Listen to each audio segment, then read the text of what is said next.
Remember that the double passage is just really mostly like two separate passages. We don't need the second passage to answer this question. So this is another advantage of the no reading strategy is we don't get bogged down in the double. So I would just be doing this question without having read any of either passage, and I would just go to lines 9 to 17. I would read a sentence before and after to see if there's any context, but I'm very, narrow here. So that's the whole point of all these strategies is to narrow your focus. So you're thinking about less stuff. You're really just honed in on the question that's in front of you. So let's look at this, okay?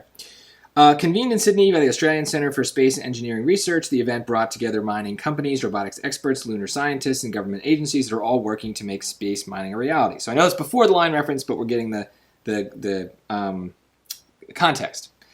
The forum comes hot on the heels of the 2012 unveiling of two private asteroid mining firms.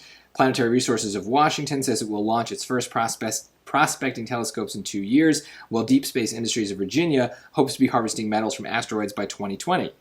Another commercial venture that sprung up in 2012, Golden Spike of Colorado, will be offering trips to the moon, including to potential lunar miners. Within a few decades, these firms may be meeting earthly demands for precious metals, such as platinum and gold, and the rare earth metals vital for personal electronics, such as yttrium, I don't know how to say that, and lanthanum. Okay, so it's about mining. I don't really know. So let's look at our choices. Then if we didn't have a good feeling about what these lines were about, what their purpose was, then we can use the answer choices to narrow our focus further and, look back on the lines with things in mind. So A, note the technological advances that make space mining possible. Okay, well, turn that into a question. Name one of the advances that make space mining possible. Name one of them. I can't. There's nothing here that talks about an advance that's specific. I guess it's talking about some telescopes that'll be launched. But that's really it.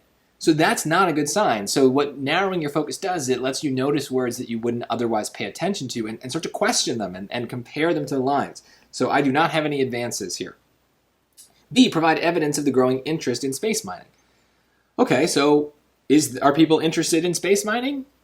Yeah, it seems like these companies are, right? People want to go there and get the metals. Okay, is there evidence of that?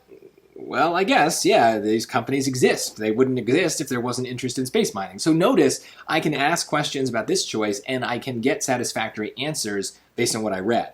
Let's compare that to choice C. Emphasize the large profits to be made from space mining. Where do they talk about the profits? I mean, they hope to have them, I assume, but it doesn't say anything about them. Or D, highlight the diverse ways to carry out space mining operations. Well, name one way of carrying out space mining based on those lines. Name one way. You can't because it's not in here. And so it may have been obvious to you that B is the answer, but this process of flipping the choices around and turning them into smaller questions that we ask ourselves helped us understand the main question that we're being asked. And so it gets us to the right answer in this kind of roundabout way, but that's more safe in a lot of ways than trying to just go with our gut reaction to what lines mean. A lot of times we miss things that are important and the choices try to slip things by us. This is a way of just taking it carefully and narrowing your focus so that your brain is focused on the right things.